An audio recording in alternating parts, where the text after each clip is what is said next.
Very good morning, class ninth, and hope you are all fit and fine at home. Children, SST teacher is no more with us, so I've been given the duty to teach you SST. Let us start with Nazism, the rise of Hitler. Nazi कौन लोग थे, Nazism क्या था और Hitler का rise, Adolf Hitler कैसे rise हुआ. And children, you know I don't have any book. If you people can spare me a book, that will be a great thing for me, because things are not coming up, right? I want to teach you. I don't have a book. So you open this page, Nazism and the rise of Hitler. Open, children. Now let us start. In the spring of 1945, a little 11-year-old German boy called Helmut was lying in bed when he overheard his parents discussing something in serious tones. His father, a prominent physician, deliberated with his wife whether the time had come to kill the entire family or if he should commit suicide alone. बेटा, 1945 की बात है. हिंदुस्तान आज़ाद नहीं हुआ था तब. एक 11 साल का बच्चा, जर्मनी का जर्मन बॉय, जिसका नाम था हेलमुट, अपने बिस्तर पर अपने कमरे में लेटा था कि तभी उसको उसके माता पिता की बात जो चर्चा कर रहे थे बड़ी सीरियसली वो सुनाई दी, धीमे धीमे सुनाई दी. उसके father, he was a prominent physician. उस हेलमट के पिता एक बहुत जाने माने लोकप्रिय डॉक्टर थे उस समय. उन्होंने डेलिब्रेटली अपनी घरवाली से, मतलब हेलमट की माँ से पूछा कि हाँ भाई बताओ भगवान, क्या अब परिवार को मार डालने का टाइम आ गया है? अपने परिवार को मार डालने का टाइम आ गया है, या वो अकेला ही अपना सुसाइड कर ले, अकेले ही मर जाए. His father spoke about his fear of revenge. उसके पिता बदले के डर की भावना से कह रहे थे, Now the Allies will do to us what we did to the crippled and Jews.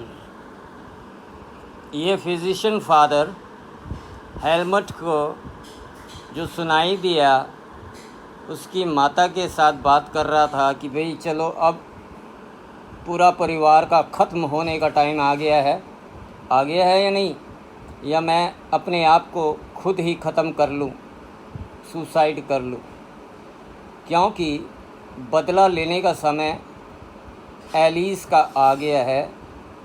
और जो कुछ हमने एलीज़ के साथ किया, अब एलीज़ भी हमारे साथ ही करेंगे. कहने का मतलब उसके फादर बता रहे हैं कि उन्होंने मास किलिंग की थी, ज्यूज़ को मारा था, जान से मारा था ज्यूज़ को, और कुछ डिसेबल्ड लंगड़े लूले बंदों को.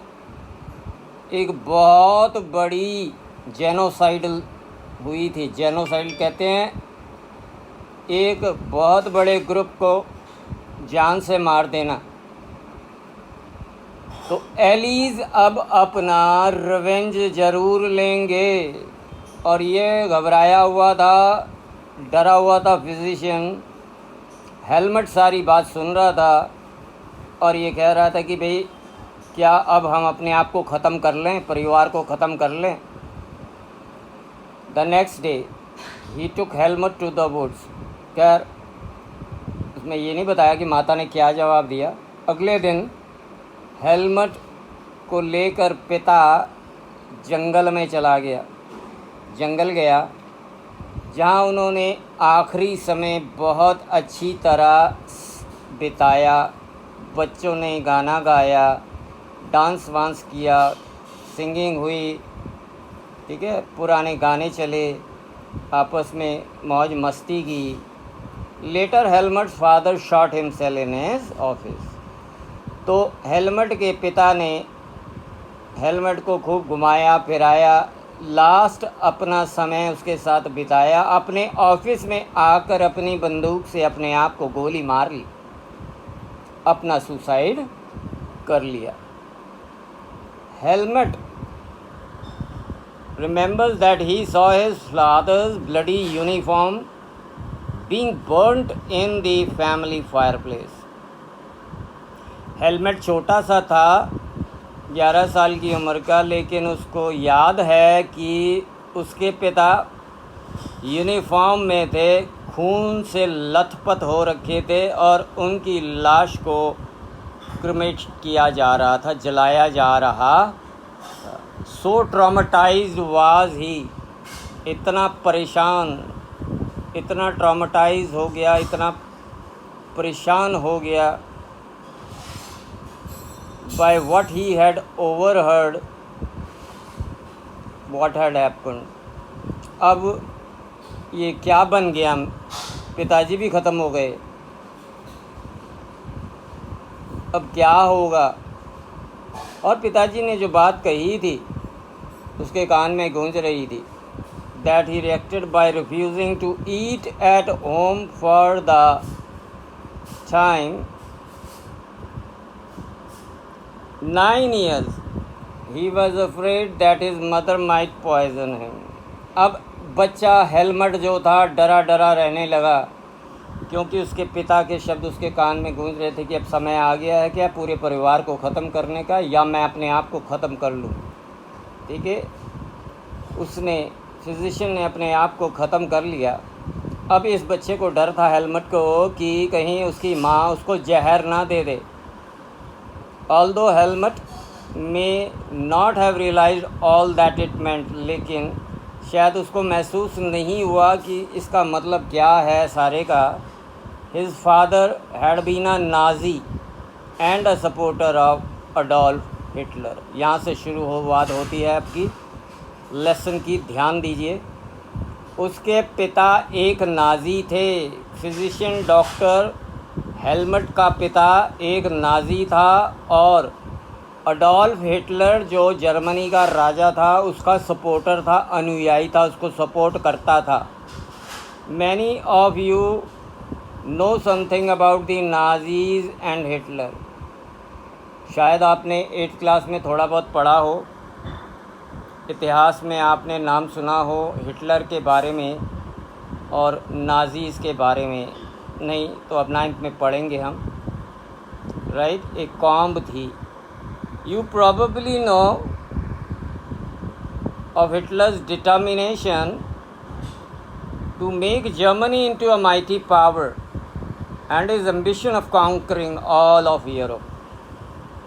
आपको याद होगा, आपने पढ़ा है 8th में, अलेक्जेंडर द ग्रेट ग्रीस से आया था और उसने कॉन्कर किया था इंडिया, और उसका ये डिटर्मिनेशन था कि वो all over India, all over world पर राज करेगा। इतनी बड़ी डिटर्मिनेशन थी उसकी। इसी प्रकार इस डिक्टेटर राजा अडोल्फ हिटलर का संकल्प था, उसने भी एक संकल्प लिया, दृढ़ संकल्प लिया, डिटर्मिनेशन, कि वो जर्मनी को एक बहुत माइटी पावर बनाएगा, अपने देश जर्मनी को ताकतवर बनाएगा और उसकी महत्वाकांक्षा होगी कि वो पूरे यूरोप को अपने अधीन कर ले। और उसकी आकांक्षा, उसका एम, एम्बिशन ये था कि वो पूरे यूरोप को कॉन्कर कर ले, जीत ले, अपने अधीन कर ले। You may have heard that he killed Jews, और आपने शायद सुना भी होगा हज़ारों हज़ारों दसियों हज़ारों की संख्या में ज्यूज़ को मारा था इसने। बेटा ज्यूज़ क्या होते थे पुराने ज़माने में? ये भी एक कौम होती, क्रिश्चियंस होते थे ज्यूज़, जो मनी लेंडर होते थे, पैसे को सूद पर दिया करते थे, पैसा ब्याज पे दिया करते थे। ये एक कौम थी, एक प्रजाति थी Jews. But Nazism was not on one और टू आइसोलेटेड एक्ट्स। अब नाज़ियों का ये जो एक आधा एक्ट नहीं था अकेला, नाज़िज़्म, इट वाज अ सिस्टम। आपको पूछा जाए व्हाट इज़ नाज़िज़्म, तो आपको ये आंसर लिखना है, it was a system, a structure of ideas. एक विचारों का स्ट्रक्चर था, एक सिस्टम था कि किस प्रकार से दुनिया और राजनीति को चलाया जाए। What was Nazism? Nazism was a system, a structure of ideas about the world and politics. दुनिया भर की राजनीति के बारे में एक स्ट्रक्चर ऑफ आइडियाज़, एक सिस्टम, उसको नाज़िज़्म कहते थे। Right children, let us try and understand what Nazism was all about. आइए अब इस चैप्टर में हम सारा, काफ़ी लॉन्ग चैप्टर है, नाज़िज़्म के बारे में पढ़ेंगे कि ये है क्या। Let us see why Helmut's father killed himself and what the basis of his fear was. तो आओ अब हम पढ़ें, वो फिजिशियन ने, हेलमट के फादर ने अपने आप को गोली मारकर सुसाइड क्यों किया, राइट? और ये नार्सिसिज्म क्या है, ये अब हम पढ़ेंगे।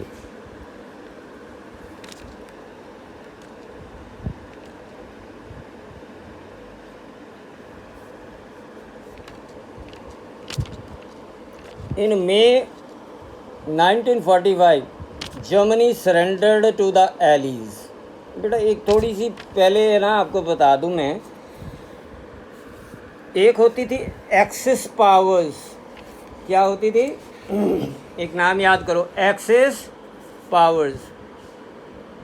और ये एक्सिस पावर्स में जर्मनी, इटली और जापान, ये तीनों देश एक्सिस पावर्स कहलाते थे।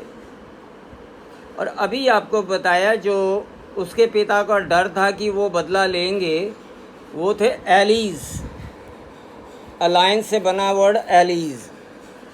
और एलीज़ क्या थे? इसमें यूके और France. Allies was led by UK and France. इसमें पहले ये दो देश थे, यूके एंड फ्रांस, पर 1941 में यूएसएसआर और यूएसए ने भी इनको ज्वाइन कर लिया था। यूके हो गया, फ्रांस हो गया, सोवियत रशिया हो गया और states America, United states of America. ये चारों जो होते थे ये एलीज़ ग्रुप है, अब याद कर लीजिए, ठीक है? ये क्या, कौन सा ग्रुप है? एलीज़ ग्रुप है। और एक्सिस पावर्स क्या थी? ये एलीज़ ने फाइट किया था, सेकेंड वर्ल्ड वॉर की बात अभी पढ़ाएंगे। इन्होंने एक फ़ाइट किया था, ये लड़ रहे थे एक्सिस पावर से। तो अब आपको ये पहचान हो गई, याद हो गया। एलीज़ में यूके, फ्रांस, यूएसए और यूएसएसआर मिलके कर रहे थे, और ये लड़ रहे थे किससे? एक्सिस पावर से, जिसमें जर्मनी, इटली और जापान संलिप्त थे, इन्वॉल्व थे।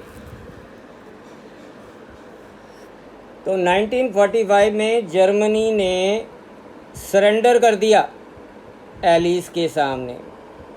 एलीज़ उस समय पावर थी। एंटीसिपेटिंग व्हाट वाज कमिंग, अब जो कुछ होने जा रहा था, Hitler, his propaganda minister Goebbels and his entire family committed suicide collectively in his Berlin bunker in अप्रैल महीने की बात है। जर्मनी ने एलीज को सरेंडर कर दिया था और अब जो प्रोपोगंडा हो रहा था हिटलर के मिनिस्टर गॉबल्स, ठीक है, उसका एक मिनिस्टर था गॉबल्स, उसने और उसके परिवार ने और कुछ लोगों ने Berlin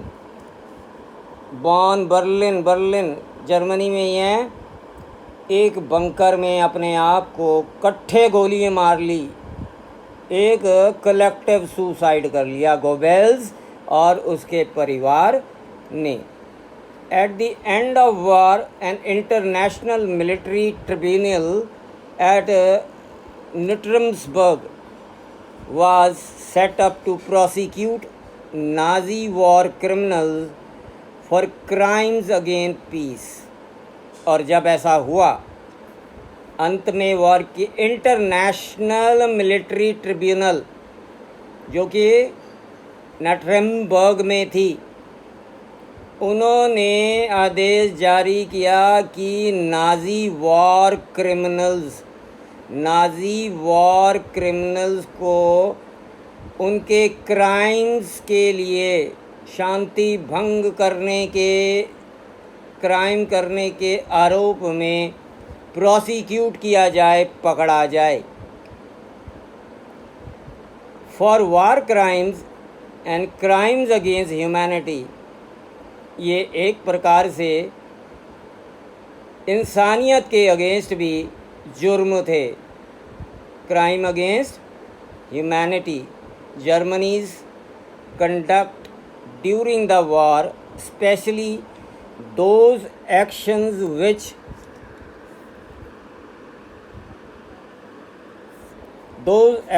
which came to be called crimes against humanity। और उस समय ये जो भी एक्शंस कोई लेता था उनको एक जुर्म माना जाता था इंसानियत के ख़िलाफ़, कि ये इंसानियत के ख़िलाफ़ एक जुर्म है। Against humanity raised serious moral and ethical questions, और इन चीज़ों से रेज करते थे बड़े ही सीरियस और एथिकल क्वेश्चंस, प्रश्न, और पूरी दुनिया में, सारी दुनिया में इसको कंडेम किया, इसकी निंदा की, इस एक्ट की बुराई की। What were these acts? अब हम यहाँ पढ़ने जाएंगे आगे कि ये एक्ट्स क्या थे। वर्ल्ड वाइड कंडेमेशन हुआ और नाज़िज़्म का अब एक्ट्स क्या थे आगे हम पढ़ेंगे। Under the shadow of the second world war Germany had waged a genocidal war. आपको बताया मैंने, ये जब दूसरा विश्व युद्ध लड़ा जा रहा था उसी की शैडो में जर्मनी ने एक वॉर, जेनोसिडल वॉर वेज किया, जिसमें दसियों हज़ारों आदमियों को मार दिया जर्मनी ने, हिटलर ने, विच resulted into the mass murder of selected groups of innocent civilians of Europe भर में, पूरे यूरोप भर में बेकसूर जो सिविलियंस थे उनको हज़ारों की संख्या में इकट्ठा करके उनकी हत्या कर दी थी। इसको जेनोसाइडल वार कहा गया है।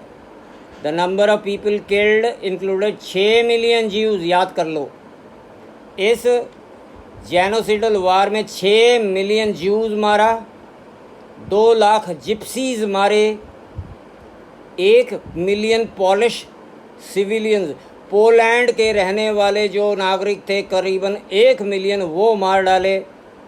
70,000 जर्मन थे जिनको ये कहा जा रहा था कि वो मेंटली सिक हैं, फिज़िकली सिक, डिसेबल्ड हैं, कमज़ोर हैं दिमाग से, शरीर से, इनका कोई काम नहीं है। उन 70,000 जर्मन्स को भी इस जेनोसिडल वार में मार डाला गया। who was besides innumerable political opponents। और ये बात नहीं, जब ये कांड किया जा रहा था, बहुत पॉलिटिकल ओपोनेंट पार्टियां जो थी उस समय, जो पावर में पार्टियां नहीं थी बहुत सारी, उन्होंने इसका विरोध भी किया, लेकिन उस समय किसी ने नहीं सुनी। Nazis devised an unprecedented means of killing people. इन्होंने सोच रखा था नाजीज ने, राइट, कि इन लोगों की हत्या की जाएगी। That is by gassing them in various killing centres like ऑसचविट्स।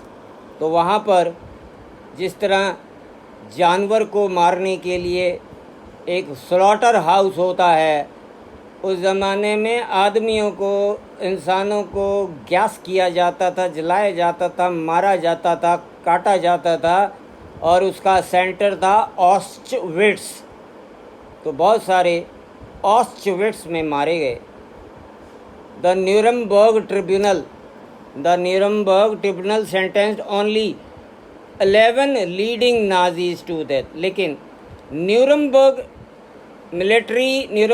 Tribunal, ये जो ट्रिब्यूनल था फौज का, इन्होंने सिर्फ और सिर्फ 11 नाजीज को टांग दिया, उनकी हत्या कर दी। Many others were imprisoned for life. ऐसा नहीं, 11 मार डाले और कईयों को कैद में ले लिया, जीवन का कारावास दे दिया। The रेट्रिब्यूशन did come, yet the punishment of the Nazis was far short of the brutality and extent of their crimes। उनके करे जुर्म, राइट, जिनका कोई लेखा जोखा नहीं थी, बहुत ही ब्रूटल थे, बहुत ही मैं ब्रूटल कहूँ, बहुत गंदा शब्द है, बहुत बुरी तरह मारने वाले। Allies did not want to be as harsh on defeated Germany. अब जर्मनी हार तो चुका ही था इन एलीज पावर से, राइट, जर्मनी को सरेंडर करना पड़ा एलीज, राइट।